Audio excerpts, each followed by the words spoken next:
नमस्कार. दिल्लीमध्ये सध्या जे कॉक्रोच जनता पार्टीचं आंदोलन चालू आहे त्यामुळं भारतातलं राजकारणच ढवळून निघालं नाही तर एकूण समाजकारणच ढवळून निघालेलं आहे. दिल्लीच्या या आंदोलनाला पाठिंबा म्हणून देशभरामध्ये वेगवेगळ्या शहरांमध्ये देखील अशाच पद्धतीचे मोर्चे, धरणं, निदर्शनं असे कार्यक्रम झाले. आपल्या छत्रपती संभाजीनगरमध्ये पण असाच एक कार्यक्रम क्रांती चौकामध्ये झाला. इथं जो विद्यार्थी आलाय तो विद्यार्थ्यांसाठी लढण्यासाठी आलाय. तो कोणता विद्यार्थी आहे? तो मर्द विद्यार्थी आहे.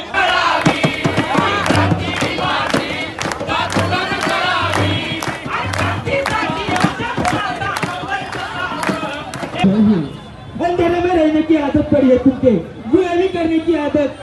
तेरे लिए धर्म, देश वो एक पक्ष ही है ना. कुछ भी हो जाए इस्तीफा नहीं मिलेगा, हम नहीं देंगे.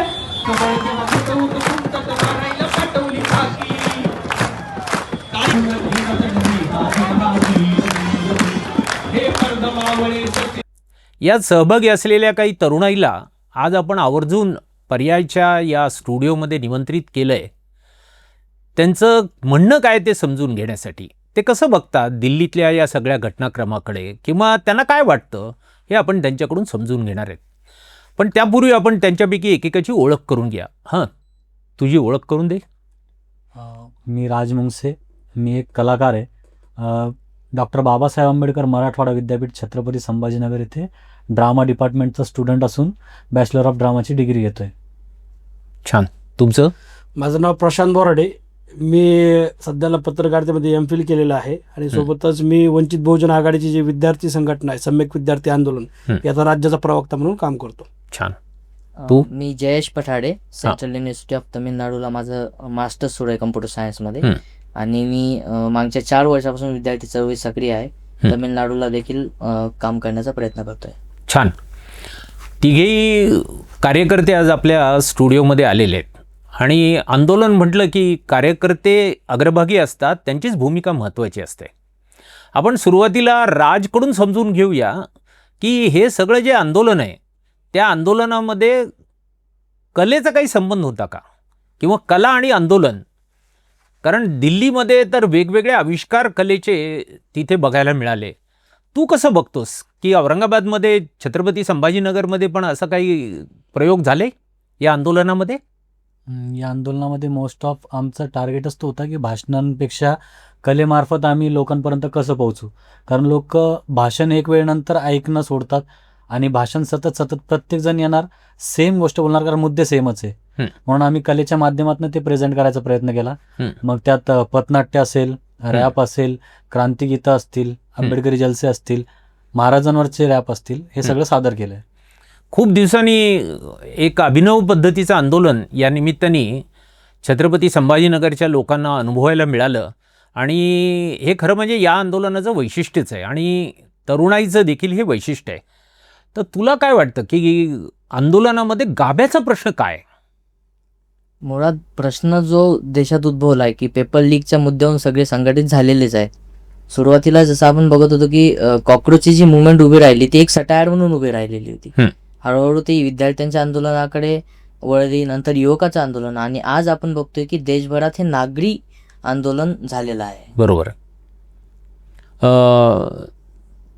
तू तर मीडियामधला आहेस, तर मीडिया आणि हे आंदोलन काय अनुभवायला मिळालं किंवा काय बघायला मिळालं?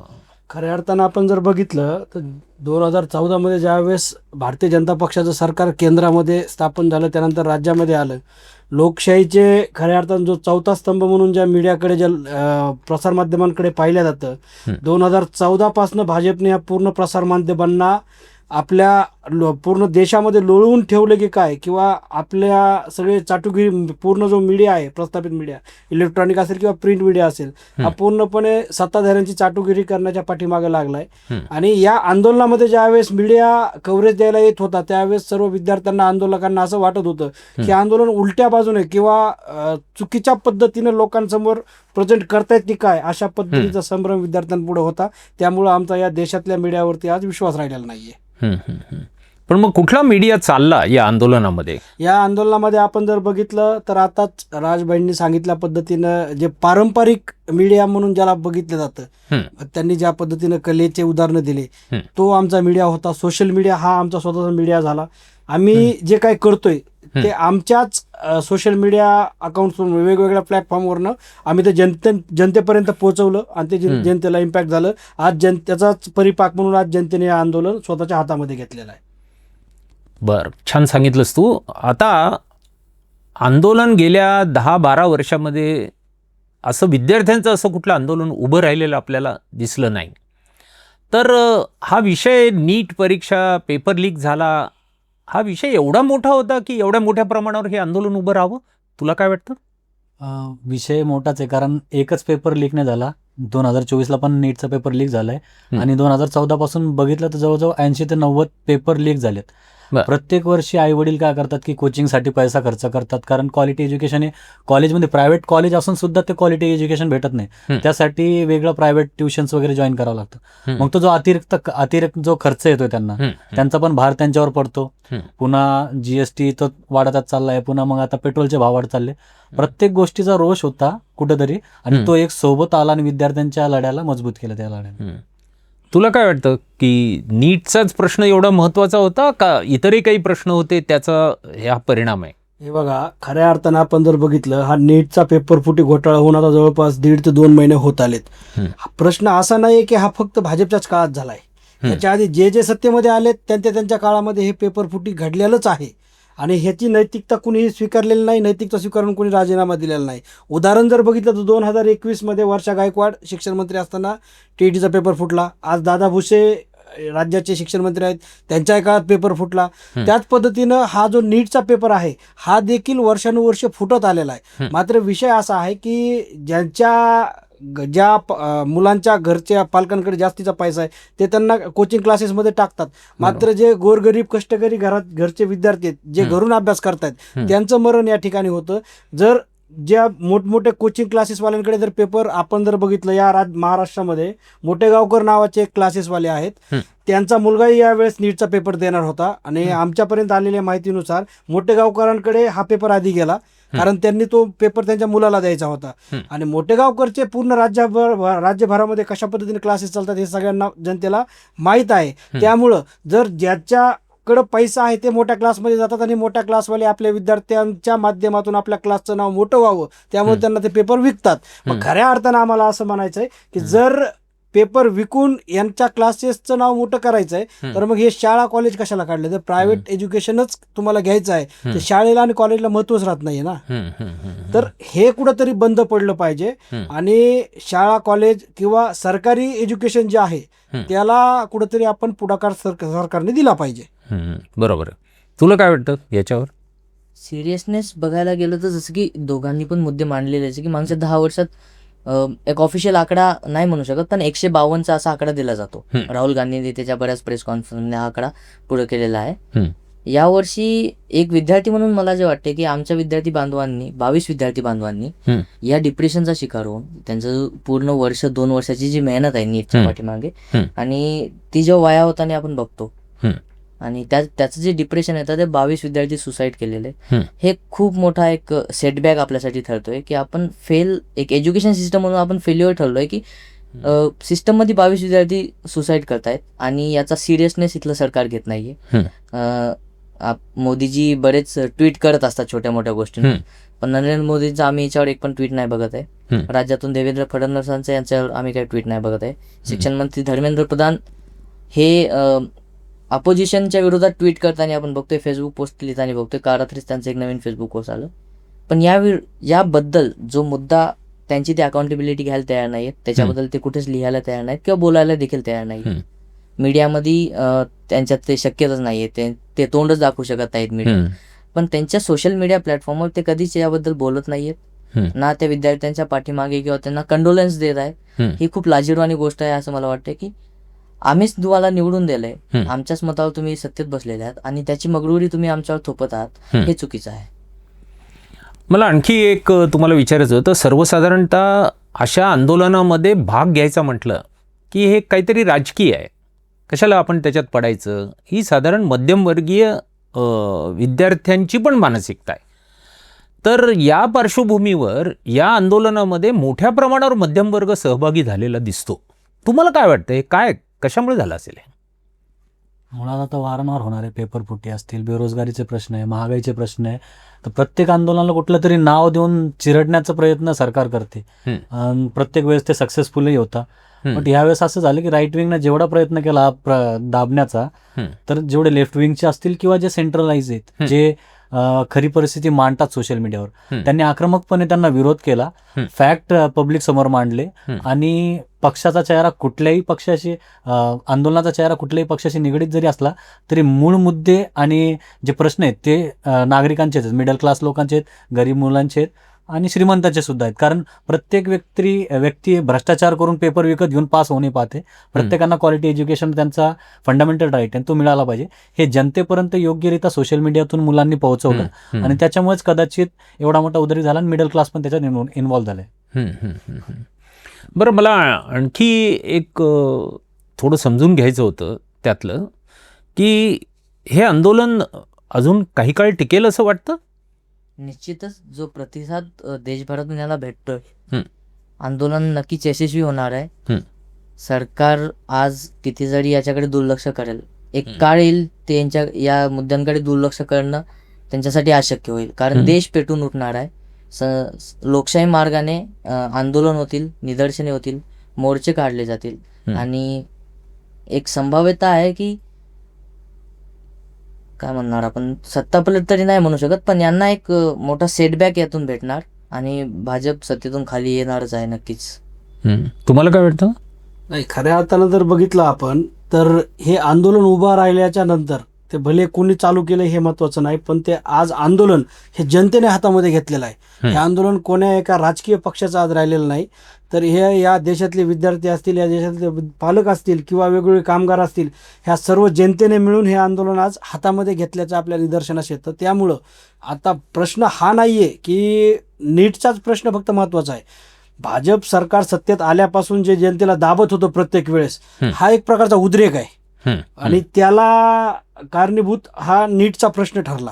हे भाजप आजपर्यंत जे जनतेला दाबत होतं, विरोधकांना दाबत होतं, प्रत्येकाचे मग विद्यार्थ्यांना दाबत होतं, म्हणजे प्रश्न कोणताही निर्माण झाल्याच्या नंतर हे बोलूच देत नव्हते, आंदोलनच करू देत नव्हते. याचा परिपाक आपण बघितलं, सर्व कॅम्पसेस मधले यांनी इलेक्शन बंद केलेत. विद्यार्थ्यांचे कसले इलेक्शन होत नाहीयेत. विद्यार्थ्यांना आंदोलन करायचं म्हणलं तर परमिशन घ्यावी लागते. जर प्रशासनाच्या विरोधात जर विद्यार्थ्यांना आंदोलन करायचे, प्रशासन कसं काय परमिशन देईल? या आणि तुम्ही आमच्या विरोधामध्ये आंदोलन करा. त्यामुळे हे आंदोलन थांबणार नाही. हे आंदोलन दीर्घकाळ टिकणार आहे आणि वेळ प्रसंगी या देशातील जे नागरिक आहेत, आपल्या देशामध्ये सार्वभौम समाजवादी धर्मनिरपेक्ष लोकशाही आणि गणराज्य याच्यावर डिपेंड जे आपण भारतीय संविधान स्वीकारलेलं आहे, हे लोक ही मगरुरीवरती सत्तेमध्ये आलेलं सरकार, लोकशाहीमधून निवडून येऊन लोकशाहीचाच गळा घोटू पाहणारं सरकार लोक एक दिवस दाबल्याशिवाय थांबणार नाहीत. तुला काय वाटतं? मलाही तेच वाटतंय की आता बरेच मी राईट विंगचे बघितले की जरी मोदींनी जरी राजीनामा दिला, आता मोदींचा राजीनाम्याची मागणी होते, तर मग पुढचा येणारा योगी म्हणजे ते भीतीच घालताय अजून पण. अजूनही त्यांना कळत नाहीये की सरकार विरुद्ध हा उद्रेक सामान्य जनतेचा आहे, फक्त कुठल्या एका पक्षाचा किंवा लेफ्ट विंगचा नाहीये. तर अजूनही ते दाबूच पाहते की पुढचा येणारा योगी म्हणजे अजून पण धर्माचंच राजकारण करू पाहताय. पण त्यांना कदाचित हे माहित नसेल की बीजेपीकडे त्यांचा आकडा फक्त 240चा आहे. कधीतरी त्यांनी जे कुबड्या घेऊन चाललेत सोबत, त्या पक्षांवरही प्रेशर येईल, कधीतरी ते बाजूला हटतील आणि सरकार जे पडेल. या आंदोलनाचं आणखी एक वैशिष्ट्य की या आंदोलन सत्याग्रह होता किंवा उपोषण होतं, हे दोन्ही गांधीजींनी अनुसरलेले मार्ग होते. आणि दुसरीकडे या आंदोलनात सहभागी झालेली जी मुलं होती, त्यातल्या अनेक मुलांच्या हातामध्ये राज्यघटना होती किंवा डॉक्टर बाबासाहेब आंबेडकरांचा फोटो होता किंवा त्यांच्या स्लोगन्स होत्या. म्हणजे गांधी आणि आंबेडकर हे दोघेही त्या जंतर मंतरवर या आंदोलनाच्या निमित्ताने एकत्रित आपल्याला बघायला मिळाले. असं जागोजागी आपले सगळे भेद बाजूला करून, म्हणजे धर्म कुठला आहे, जात कुठली आहे, राजकीय पक्ष कुठला आहे, हे सगळं सोडून आपण एक व्हावं अशी भावना खरोखर आहे का विद्यार्थ्यांच्या मध्ये आत्ता? खऱ्या अर्थानं आपण जर बघितलं तर गांधीवादी विचारधारा आणि एक आंबेडकराईट विचारधारा. ह्या विचारधारा जरी वेगवेगळ्या असल्या तरीही ह्या दोन्हीही विचारधारा ह्या लोकशाहीला धरून आणि भारतीय संविधानाला पूरक असणाऱ्या विचारधारा आहेत. देशामध्ये भारतीय संविधान अस्तित्वात येत असताना तत्कालीन काळामध्ये जर बघितलं तर आपण काँग्रेसचं सरकार होतं आणि त्या सरकारमध्ये बाबासाहेब आंबेडकर देखील होते, ज्यांनी भारतीय संविधान लिहिलं. म्हणजे कुठेतरी एका मिडल पॉइंटला आपल्याला एकत्र आल्याशिवाय लोकांच्या फायद्याच्या गोष्टी किंवा लोकांसाठी जे त्यांनी तत्कालीन काळामध्ये राज्य निर्माण केलं ते त्यावेळेस करता येणं शक्य नव्हतं आणि आज टिकवणं गरजेचं आहे. त्यावेळेसच्या गांधी आंबेडकरांनी जे निर्माण केलेल्या गोष्टी आहेत लोककल्याणकारी, आज त्या टिकवणं गरजेचं आहे. आणि आज हे भारतीय संविधान, ही लोकशाही जर टिकवायची असेल तर गांधीवाद आणि आंबेडकरवाद यांना एकत्र आल्याशिवाय आज पर्याय नाही. त्यामुळं त्या ठिकाणी एकत्रित आल्याचा परिपाक आपल्याला बघायला मिळतो. तुला काय वाटतं या संदर्भात? मलाही सेम वाटतं, कारण आपण कुठेतरी सत्ताधाऱ्यांच्या विरोधात आवाज उचलतोय. तर आंदोलनाची दिशा ही गांधीवादाने आहे, पण आंदोलनाची परवानगी म्हणता किंवा आपण आपला जो अधिकार आहे तो बाबासाहेबांनी दिलाय, तो इतर लोकही स्वीकारताय, कारण त्यांनाही माहिती आहे राज्यघटनेने आपल्याला आवाज उचलण्याचा अधिकार दिलाय. नाही तो कुठेतरी आज हुकुमशाही राबवण्याचा प्रयत्न करतोय. प्रत्येक व्यक्तीला एक कळून चुकलंय की बाबासाहेबांशिवाय पर्याय नाही, समोर येताना बाबासाहेब घेऊनच लढावं लागतात. म्हणून दिपके पण जेव्हा आले त्यांनी घाईघाईमध्ये चुकीचं पुस्तक उचललं, पण मला वाटतं फक्त बाबासाहेबांचं पुस्तक दिसलं, त्याला पण वाटलं की आता मला अटक होणार आहे कुठेतरी. मग त्याला दिसले बाबासाहेब, त्यांना हाताला जे पुस्तक लागलं ते घेऊन आले आणि ते दाखवतच आले, कारण त्याला माहिती माझं प्रोटेक्शन जर होईल तर ह्याच गोष्टीनं होईल. तुला काय वाटतं या संदर्भात? आंबेडकर सोबत असणं म्हणजे एक स्लोगन आहे की I have no fear, Ambedkar is with me. हे आपण खूप जागी बघतो. आणि एक बाबासाहेबांची विचारधारा जी आहे, समता आणि प्रस्थापित व्यवस्थेला प्रश्न विचारण्याची जी ताकद देतं ती बाबासाहेबांची विचारधारा देते. गांधींचा पण हाच मुद्दा होता. गांधींनी इंग्रजांच्या विरोधात जे आंदोलन उभं केलं, आज आपण तेच बघतोय की इथली जी सत्ता आहे ती हुकुमशाही सत्ता बनलेली आहे. इथल्या लोकशाहीला मारण्याचं काम इथली सत्ताधारीच करतात. आणि आज आम्ही आंदोलन करतोय तर आमच्या विद्यार्थी कार्यकर्त्यांना, आमच्या दिल्लीतल्या सर्व सहकाऱ्यांना दहशतवादी म्हणलं जाते, नक्षलवादी म्हणलं जाते. काल खोत म्हणले की हे सगळे सदाभाऊ खोत म्हणले की दहशतवादी आहेत. दहशतवादी, आम्ही प्रश्न विचारतो म्हणून आम्ही दहशतवादी का? आम्हाला संविधानाने हक्क दिलाय, आम्ही संविधानिक मार्गाने आमचे प्रश्न विचारणार, तो आमचा हक्क आहे. तुम्ही आमचा आवाज दाबू शकणार नाहीत, ही आमचीच भूमिका राहील.